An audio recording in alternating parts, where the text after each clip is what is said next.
December 7, 1941. Pearl Harbor burns. America enters World War II with an army smaller than Portugal's. Within hours, production lines across the nation shift to total war. But there's a problem. The Thompson submachine gun, America's legendary gangster weapon, costs over $150 to manufacture, takes dozens of hours to build, requires skilled machinists working precision lathes. At that rate, America can produce only thousands of Thompsons per month. Not nearly enough. The solution arrives in 1942. A Thompson costing around $45 that strips away everything except what kills.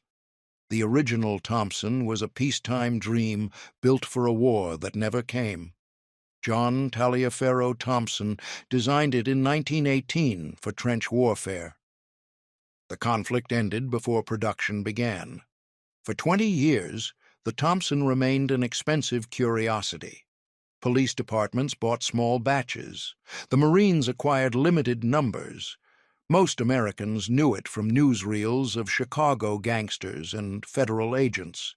Beautiful weapon, walnut furniture, precision-milled steel receiver, adjustable Lyman sights, finned barrel, vertical foregrip, the cuts compensator that reduced muzzle climb. Every part machined to jeweler's tolerances. By 1940, the Thompson model of 1928 cost the military well over $100 per unit. A private's monthly pay could barely cover a fraction of one gun. Worse, each Thompson required extensive skilled labor, complex milling operations, hand-fitting of parts, careful assembly by experienced workers.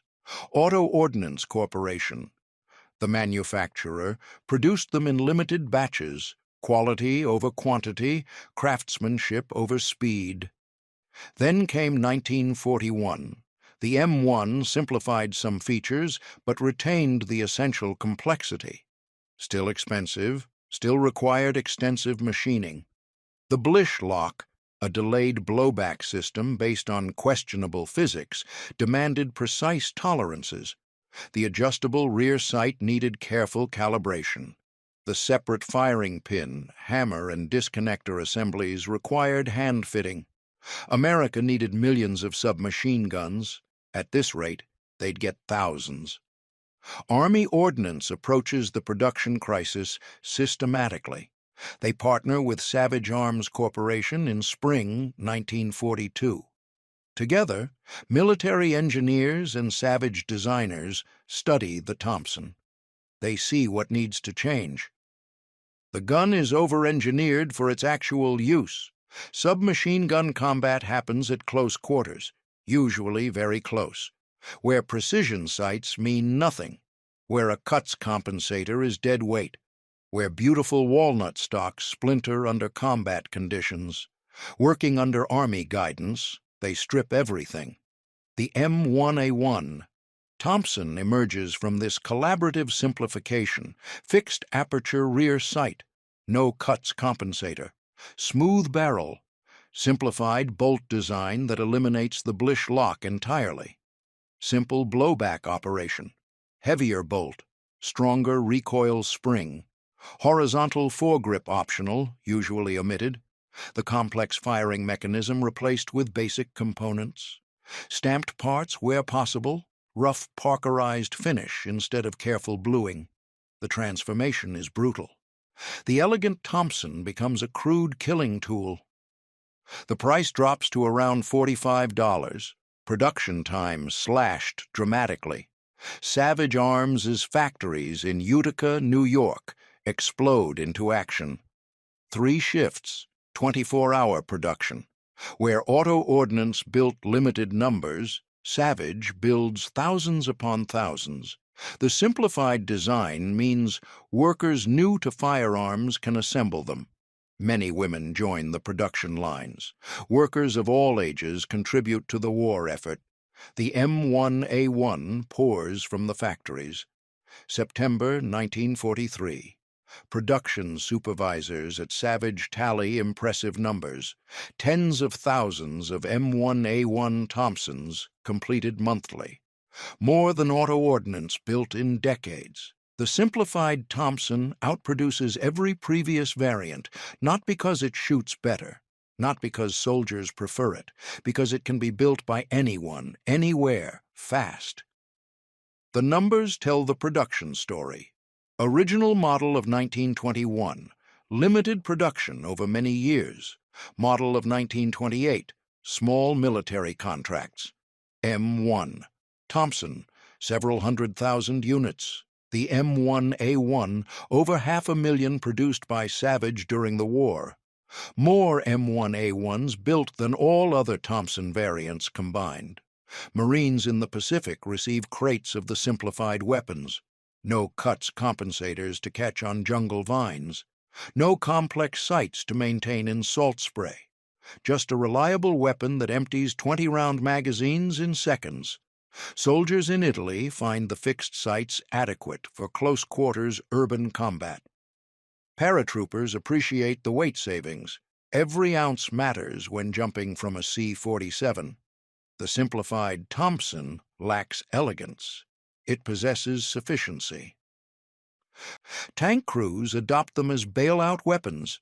Easier to exit a burning Sherman with a simple Thompson than one festooned with accessories. Artillery units keep them for perimeter defense. Truck drivers stash them behind seats. The M1A1 becomes ubiquitous precisely because it's cheap enough to issue widely.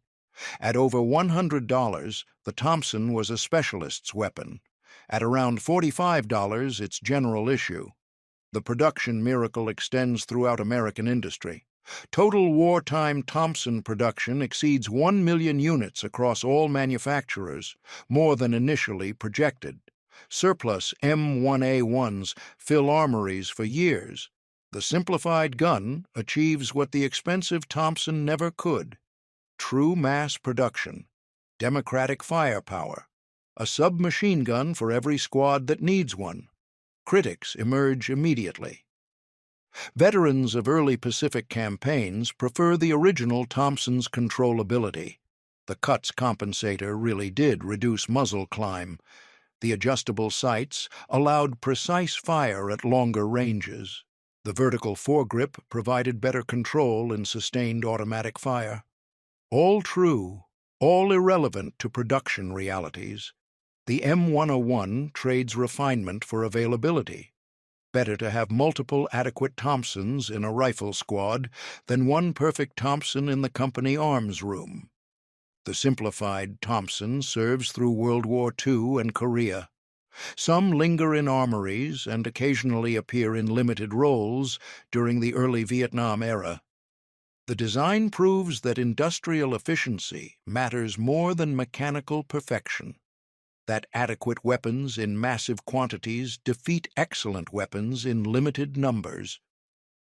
That winning wars requires arithmetic, not artistry. By 1944, the M3 grease gun begins supplementing and eventually replacing many Thompsons. Costs around $20. Even simpler design, all stamped construction. The Thompson's era gradually ends, not because it failed, but because simplification has no limit in wartime. The M1A1 merely represents one step in the progression from crafted weapon to industrial product. The simplified Thompson stands as testament to American industrial pragmatism. When faced with production bottlenecks, Army ordnance and industry partners didn't just refine the manufacturing process.